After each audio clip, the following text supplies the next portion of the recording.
So guys, mag-isa muna tayo ng bok choy guys para tonight kainin namin. So muna ilagay ko muna yung garlic at saka yung onions, okay? So alam nyo na. Ayan. So anuhin muna natin yung medyo lutuin mo muna hanggang hindi naman luto talaga yung maging dark ano lang siya. Yung tama-tama diba? So anyway, ganyan yung buhay natin, kusinera. Hindi naman ako maganda, hindi naman ako marunong magluto, pero kailangan mong matuto, 'di ba? Kasi yung pamilya mo nakadepend lang sa iyo, 'di ba? So hindi naman tayo mayaman na palagi naka-restaurant. Okay, so ilagay ko na din yung yung onions. Okay, tama-tama na yan. Okay, so kasi lulutuin ko mo yung onions. So, okay. So, yan. Yan lang po. O, diba? Yun natin. Kasi mahal pa naman yung sibuyas sa atin. Yung onion sa atin sa Pinas. So, ngayon, lutuin natin yan. Diba? So, tapos, yan, may ano pa siya. Lutuin natin. Diba? Ayan. So, nangamoy na po yung ano niya, yung lamas ba? Lami kaayo ba? Dami, bot na lang dito batuman. Kabalok ko. Kabalok pa. Yung anak ko di talaga kakain ito.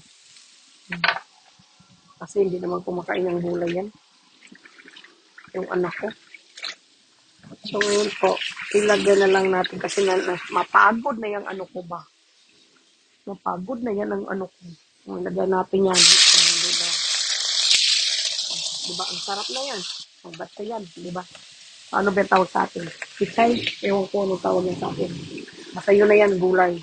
Bisa lang tayo yan kasi nag-ano po ako mamaya ng manok. Kasi mahilig ka, manok lang kasi ang ano ko dito. Ah, alam yun na, yung manok natin, kailangan natin anuhin. So, ilagay pa natin kasi meron pa ako dito. Hindi ko kasi ilagay lang ko kasi siya sa tubig. Alam mo yung ganun. So, anyway po, masarap naman siguro to kasi galing sa puso ko yung pagluluto eh. Galing sa puso ko daw. Diba? Yan. So, ngayon po, siyempre, okay-okayin natin. Diba? Uy, nandala to. Mamaya na to kasi baka maano ba. Ayan. Diba? Ayan. Okay-okayin natin. Okay-okayin ko na natin. Parang loka-loka na. Ewan ko kung kakain si Miranda. Pero alam ko hindi siya kakain ito eh. Kasi, ay, ewan ko bakit. Diba? Tapos, syempre, lalagyan na lang natin yan ng paper po. Yan naman yung paper natin. Diba? So, paper po tayo dyan. Konti. Tapos, dami kong lagay ng ano, no? So, lagyan natin ng salt. Konti. So, konti lang. Kung nasaan yung salt ko. Ayan. Konti lang kasi ano naman yan mamaya. Tapos, lagyan natin ng ewan ko. Oregano tayo ito eh. Kaya na oregano yun. Diba? So, lagyan natin para mas mo siyang ano. Kahit anong meron ka dyan, pwede mong lagyan. Rosemary, diba? Parang luka-luka na talaga. Para talagang parang totoong ba. Ayan, diba?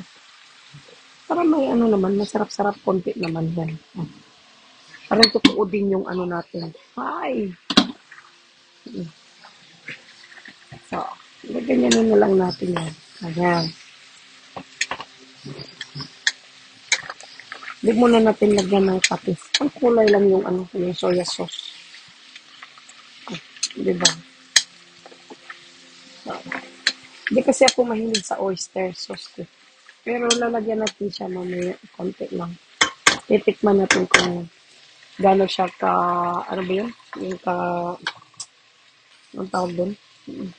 gano'n siya ka alat ba, kung maalat ba o hindi. Pag maalat ko siya, hindi ko siya medyo, so sa ang ano ko, hindi maalat yan kasi galing ng puso ko yan. Ah, galing talaga ng puso, no? Mhm. So, hindi maalat yan. So, lulutuin muna natin yan. Alam nyo na. So, alam mo naman yung buhay natin. Luto-luto lang minsan. Kasi wala naman tayong magawa dito. Ay, meron naman pa gusto. Sa bahay lang kasi, di ba? Sa bahay, yan naman yung normal natin. Yung palagi.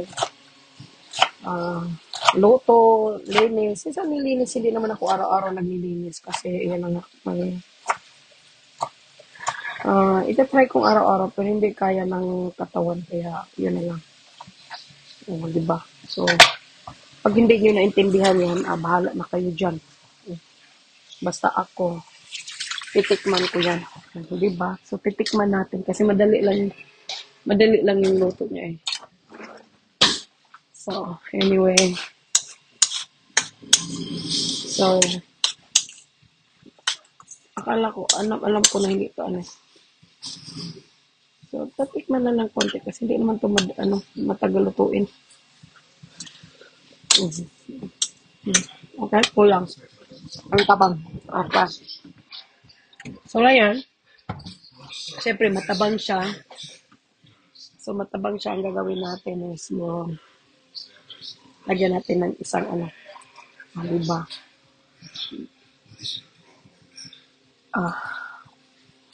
Konti lang yung parang ewan ko, 2 teaspoon yata to sa ko. Kasi yung pink salt po, hindi talaga siya masyadong maasim. Yung yung parat ba? Yung kulay-kulay lang yan. So, na lang natin muna din. Hindi talaga siya masyadong So,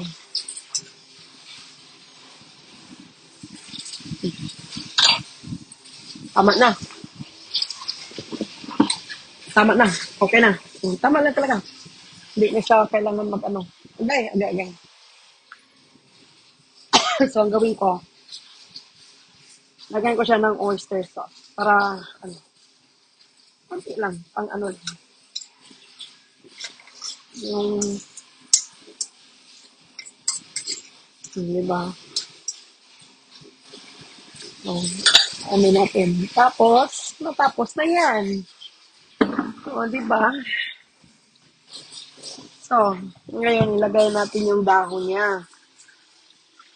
Kasi, yung dahon niya, na yan. Yan.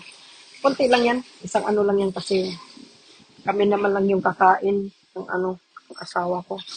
Hindi naman kakain yung si Miranda ng ganyan. Pilitin ko man pero ayaw pa rin kumain. Kasi, alam mo na, din kaagad. Ganun kaagad pa. Huwag na lang pilitin kasi hirap pinilit ko yung tao. Ayaw naman. At least ginawa mo na yung lahat na pakainin mo siya pero ayaw naman niyang kumain. Huwag na lang pilitin. Pilitin kasi in the end, kayo na lang mag-asawa mag-aaway pag pinupush mo yung anak niya. So, kaya yun na lang. Diba? So, yan lang po. Yan. Na yan. Masarap na yan, diba?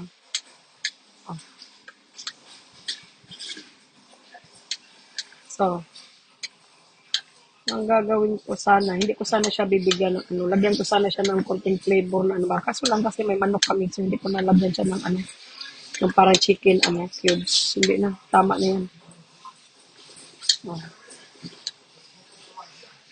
Tama na to. So, patayin natin, okay? So, patayin natin yung patayin natin. Ayan. Tapos, ito pa naman yung pagkain namin. Ayan, pakita ko sa inyo. Diba? May manok. Diba? Yan ang partner sa gulay namin. See you guys. See you later. Kain na po tayo. Bye.